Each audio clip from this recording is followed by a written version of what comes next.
Alright guys, hope you're all doing well. So yeah, we've got the TU 11.1 patch notes up and running, ready to go. So I want to go over those today. Hope you're all doing well, hope you're all keeping safe, and as usual, if you enjoy this one guys, the best way to actually support me is just watch the video all the way through. Really does help. You can drop a like, comment, subscribe, all that good stuff as well. It does help me out. So as you can see here, as usual, the maintenance tomorrow will be 9:30 CEST, 12:30 AM PDT to release title update 11.1. And then we've got the maintenance notes, which I already had open, but anyway. So estimated downtime is 3 hours. Release title update 11.1, update season 3 bounty bosses and control point factions. And so yeah, let's go over to the actual patch notes. Now I have looked through these. There isn't anything in here that I didn't know was coming, I don't believe, apart from one change, which we'll go over. So this is mainly going to be about the summit. TU 11.1 is pretty much universally about the summit and fixes and stuff. So developer comment with TU 11.1 changes to the summit. We are addressing topics brought up by the community, including difficulty, directives, and targeted loot. We want to fulfill the player fantasy of climbing from floor 1 to 100 with customized challenge and rewards. Now the reason why, guys, TU 11.1 has come out so soon and why the summit came out kind of unfinished is, I think it's, unfortunately, it's a publishing thing, in the fact that Ubisoft will want certain content to come out at certain times. They have deadlines and stuff, and so that's why it got pushed out. And you know, the team that's working on this isn't, I don't believe it's a particularly big team, so this is why we're getting all of this stuff that we expected beforehand. Now also they did say that they wanted to release this and get everyone's feedback, so that's why they've made these changes. Difficulty and directives. When interacting with the lobby elevator, players will be able to select the desired difficulty and directives. All difficulties are selectable, normal to legendary. For directives, players are able to select from all 9 released directives. Developer comment: we advise limiting yourself to 5 active directives. Use more at your own risk. So that's, I believe that's 5 that's currently in the game, or 5 that's currently in the game, plus 4 legacy directives. Note, missions and global difficulty will still have the 5 seasonal directives. Okay, so I mean, I think a lot of people were asking for this. A lot of people I know were asking for them to be able to actually just do it all on legendary. When they made the change, which meant that you could start from level 51, people were happy about that, but you know, a lot of the hardcore people were still like, well, you know, heroic is the lowest they go to, and then they go up to legendary. Now normally when I play anything in this game, it's normally heroic, and I play legendary from now and then, not very often. The only time I play legendary really is in the summit. But now you get to choose what you want to do, plus you get to choose the directives, which again is really good, because again, this is one of the biggest pieces of feedback, was that people didn't want to have these forced directives. So all in all, I mean, looking at this is exactly what people wanted, I believe. The majority of people wanted to be able to choose their difficulty and choose their directives. And so that's what we're getting. The new summit experience. Players can now ascend their customized summit at their own pace. With TU 11.1, all players will initially start out at floor 1 of the summit. Progress is now saved more frequently at each elevator players encounter. Instead of the old rally points, now players will resume where they left on subsequent playthroughs. This means you can stop at floor 38, then the next day continue from the elevator at floor 37. After players finish floor 100 on the next summit attempt, they will restart at floor 1. Note, for co-op, we save the maximum of your previous checkpoint in your current session. Group. On the next playthrough, the player would continue at the elevator on floor 93. Example, player previously had a save floor 81. They matchmake and finish floor 34 with a group. On the next playthrough, the player would continue at the elevator on floor 81. And that makes sense. So kind of I guess my concern with this, and I think it's a concern, is that, and we're going to get to this in a minute, is this threat scaling thing. So let's say, for example, I'm on heroic, and they apply this threat scaling. Heroic's going to, the threat scale, do you know what, we'll go through this threat scaling first, and then I'll talk about it. Targeted loot. At any point while in the summit, players can open the mega map and set their personal targeted loot. For their allocation, players can select from weapon types, gear slots, mods, brands, gear sets. The target loot selection within the summit is personal, which means each player in a group of 4 could have a different allocation chosen. And just to mention, this is only in the summit. Threat scaling. The higher players climb in the summit, the more likely they are to encounter tougher enemies. The chance for enemies to spawn as veteran or elite gradually increases per floor. Lieutenant squads occur more frequently as you ascend the summit. The boss floors 10, 20, 30, up to 90 feature multiple named hostiles on higher floors.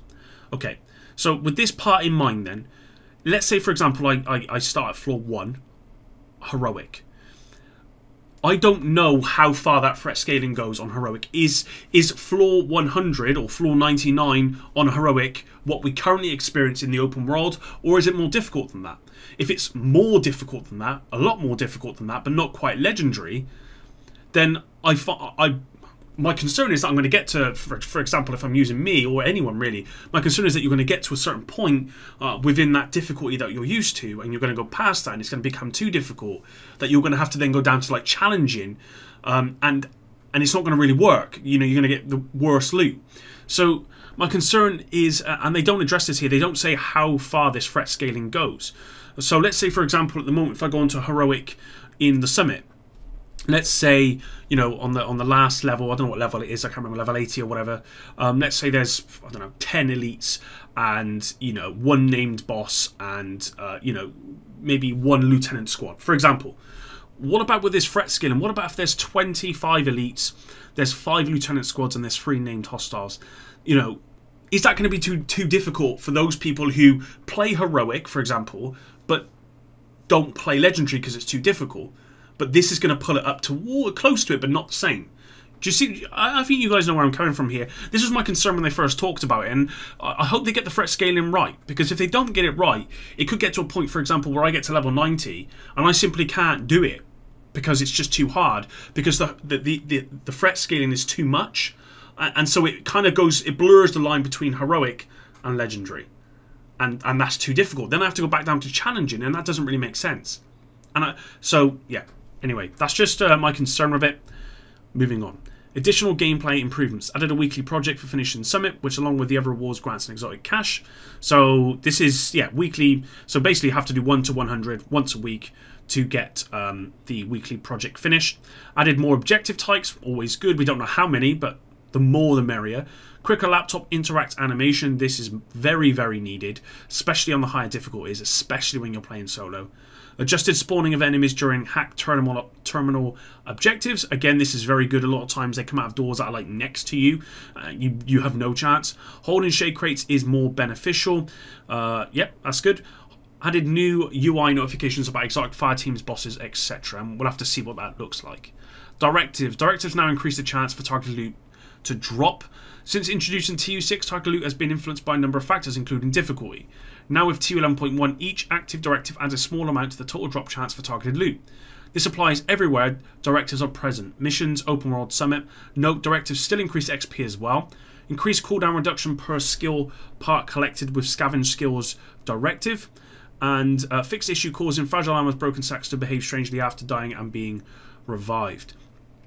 Again, with this, my concern is as a solo player, currently the summit, even in terms of, I guess this is kind of goes on to just general summit changes, but in terms of XP and loot, it's just not rewarding enough. I mean, I can get way more loot and more XP doing control points than I can do doing the summit. And also the target loot is based on actual drops, right? So if I can do a control point and get 15 drops in 10 minutes, but if I do the summit and only get 6, even though I've got to increase, you know, if I have 5 directives, even though my target loot is increased, it's still not going to compete with control points. The idea for directives, the fact that it's going to give you more target loot is a good one, and I think, and that's great. But I just think there needs to be some changes to the overall drop rates generally to make this more lucrative, and yeah, because otherwise people just aren't going to farm it really, because they're just going to do other stuff where they can farm quicker. Targeted loot. Added individual targeted loot allocations for each gear set. This applies both to the normal rotation and the summit's personal targeted loot. And Lincoln can have true Patriot. So there we go. So no longer is it going to be gear sets here or whatever. It's going to be true Patriot and etc. etc. Gear.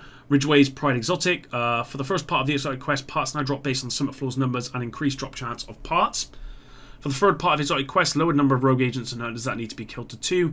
Increased radius of bleeding edge talent to 15 meters, and increased repair strength for bleeding edge talent. As you can see here, per bleeding enemy. It's basically been doubled in buffs. Certainly at when you got 5 on the go. I believe it was 25 before, now it's 48, so that's a significant buff. For PvP, these PvP balance changes affect both DZ and Conflict. Decreased overall time to kill by 10%, so it should take longer. to actually take people down. Decrease shotgun damage by 12.5%. Increase damage to shields by 25%. And fix issue in conflict which caused the firewall specialization flamethrower to deal an excessive amount of damage. I know a lot of people are going to be happy about that because I think this has been an issue for a number of weeks. I'm a little bit surprised it's taken this long for them to fix it, if I'm honest, but it is going to be fixed. So I guess we'll have to wait out and see what breaks next in PvP, because that's what it feels like happens. They fix them at major and then something else breaks.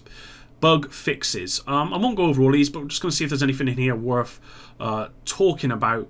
It says improve loot from final 100th floor enemy, which is always very, very good. Improvements to an issue that could cause the 100th floor to note complete after killing all enemies. Fix occurrences of enemies not leaving their spawn closets. That's very frustrating, certainly in the summer. I had that happen to me a couple of times, and it's just really, really annoying. And I think that's it. And we've got other fix enemies sometimes being unreachable in the Grand Washington Hotel. Fix an issue causing the shade level notification UI to not work. Fix an issue in the Operation Iron Horse raid where RPGs could stop dropping if disconnected or fast travels out of the raid when having equipped. Fix an issue which occurred when the player dropped down from an object in combat, causing the agent to be pushed forward then back. Fix an issue causing group members to have no ammo when the group leader activated the pistol arrow directive in the dark zone. And fix global event modifiers not working as intended on legendary difficulty. And I think that's about it, guys, if I'm being honest. So overall, we're going to have to see how this works out. Now, I have got tomorrow off. I may actually stream this and go into the summit and play through this and see how I feel about it. Like I said, more than anything for me, my major concern is this threat scaling thing.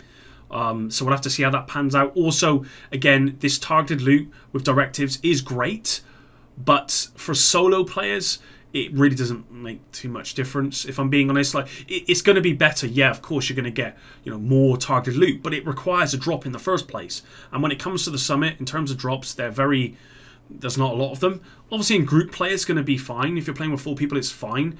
But especially because you can have 4 players or with different targeted loot. So say, for example, you wanted Group of Sombra, Providence, Alps, etc. You could have everyone with those pieces, basically, and they could just give you everything. And you would get a lot from that. Fine, group play is fine. But when it comes to solo players, there needs to be something done about this, I believe. But overall, I'm pretty happy with these changes. Looking forward to seeing how they work out. If you enjoyed this one, guys, drop a like down below. It does really help me out. If you did stay around to the end, then you've done by far the best thing that you can do to support me. And that's just watch the whole video. But until the next one, epic out.